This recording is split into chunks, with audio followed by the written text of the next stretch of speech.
Bandar judi turun dari atas langit menyambut para pemain kelas dunia. Mereka adalah Pale dewa judi dari Afrika, James pecinta pistol dari Inggris, si kembar cantik Jenna Jenny dari Taiwan, Coki dari Vietnam, Opa Rafael pecinta sebelah raja kartu dari Korea, Roni si paling senior dari Taipei, dan terakhir ada pemuda biasa dari Cina yaitu Gopan. Jadi 7 kontestan ini akan bertarung mati-matian memenangkan pesta judi ini. Bandar cantik yang bernama Jessie ini sedang menjelaskan aturan dalam pesta judi yang sangat populer. Bagi peserta yang menang akan mendapatkan emas 1000 gram, dan bagi yang kalah akan diberi 2 pilihan, yaitu hengkang selama-lamanya dari dunia judi atau memilih mati. Kini pertarungan akan segera dimulai. Kloter pertama dimainkan oleh Coki Raja Judi Junior kebanggaan Vietnam dan si kembar Jenna Jenny yang sangat menawan. Tak lama kemudian mereka memulai pertarungan. Jenna bersiap dengan segala kekuatan yang dia miliki untuk menggoncang dadu di dalam kendi itu. Kendi pun bergetar hebat memutar-mutar dadu di dalamnya. Begitu juga dengan Coki yang menyalurkan seluruh energi dahsyatnya untuk mengguncang kendi. Setelah beberapa saat, kendi mereka pecah 1000 membuat suasana tegang. Lalu Coki tersenyum mengatakan pertarungan ini seri.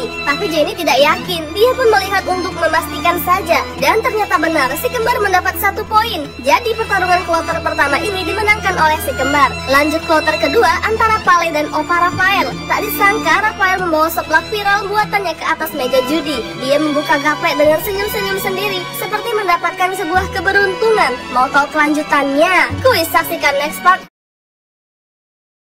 Gadis ini merampas cek 100 juta dolar lalu memasukkan ke dalam baju. Hal ini terjadi karena Govan mau dihabisi anak buah Roni. Tapi cek fantastis itu menghentikan mereka cuy. Siapa yang gak mau 100 juta dolar? Sekejap saja mereka melempar pedang lalu sembah sujud berkali-kali di depan Govan.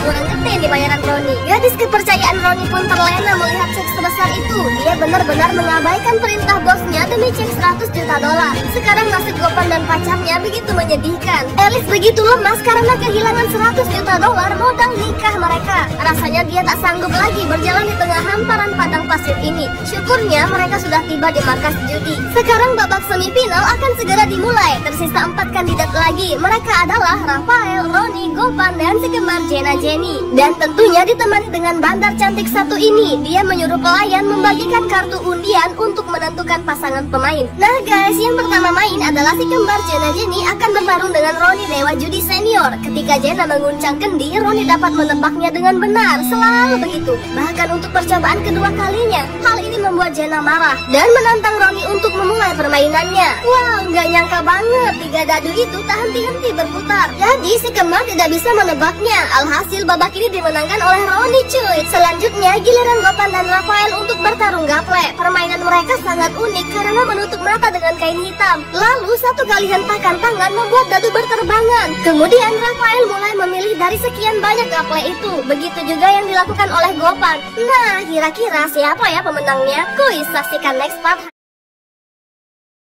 Gadis ini memutar tangan lalu membanting pria sampai terhempas keras. Terjadi kekacauan di tengah pesta judi karena salah seorang tak terima atas kekalahannya. Setelah kekacauan teratasi, Elis dan Mas Bro-nya keluar dari persembunyian. Nyesel kan kalian mati konyol di sini, ucap Mas Bro. Lalu pemuda di sampingnya protes, kemana saja kau bersembunyi di balik batu? Hari berganti, sampailah di mana puncak dari pesta judi di sini. Final antara Gopan dan Roni cuy. Bandar judi masih setia menemani pertarungan ini. Kini mereka sudah mendapat kartu masing-masing. Wah, seperti ini ya judi kelas internasional. Kartunya gede banget. Terlihat Roni banyak membuang kartu, sementara Gopan tidak ada sama sekali. Waduh, Roni mencium aroma kemenangan nih. Wajahnya sangat sumringah melihat Gopan tak ada perlawanan sedikit pun. Di sisi lain, bandar judi sedang memegang pisau seperti ingin menghabisi orang. Sementara Gopan masih berjuang dalam pertarungan yang menegangkan ini. Sudah beberapa babak mereka bertarung. Gopan masih bertahan di zona merah. Dia belum sama sekali menang cuy. Sampai si Roni ngomong kau membosankan. Karena hal ini Gopan mempertaruhkan semua emas di hadapannya. Tentu Roni tidak mau kalah. Dia juga menyerahkan semua emas, apalagi di hadapan semua orang. Saat Roni membuka kartu, dia terlihat cemas karena angka yang kurang gacor. Sementara Gopan masih santuy-santuy aja nih. Nah, disinilah puncak dari strategi yang dimainkan Gopan. Tak henti Gopan membuang kartu, sementara Roni tidak ada perlawanan sama sekali. Berkali-kali Roni mengatakan tidak bisa bertarung. Sungguh mukanya tidak bisa bohong, menanggung malu. Akhirnya dia kesal sendiri dan berteriak kalah. Tak disangka Roni berada di samping gadis bertopeng putih. Akankah terjadi pertarungan lagi? Kuis saksikan next part.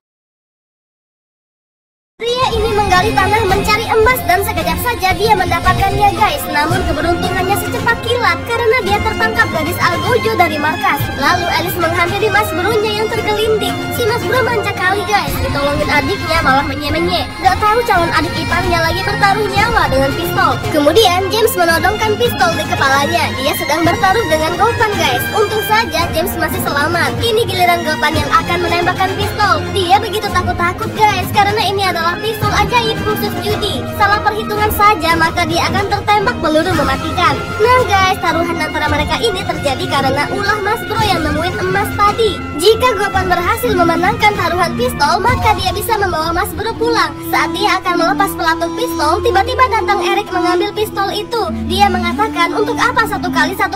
Lihat, akan kutembakkan beberapa tarikan saja. Ajaibnya tidak ada peluru yang keluar. Sekarang giliran James lagi guys. Dia deg-degan lagi nih, tapi nasib masih berpihak padanya. Lagi-lagi dia selamat dari maut. Namun setelah itu dia mengundurkan diri dari taruhan ini dan akan menghilang selamanya. Kini mereka berjalan di tengah hamparan padang pasir. Tiba-tiba ada mobil kuning datang untuk menjemput mereka. Syukurlah mereka bisa pulang dengan tenang tanpa takut kaki bengkak berjalan ribuan kilo. Nah, inilah akhir dari film ini guys. Happy watching ya, semoga terhibur.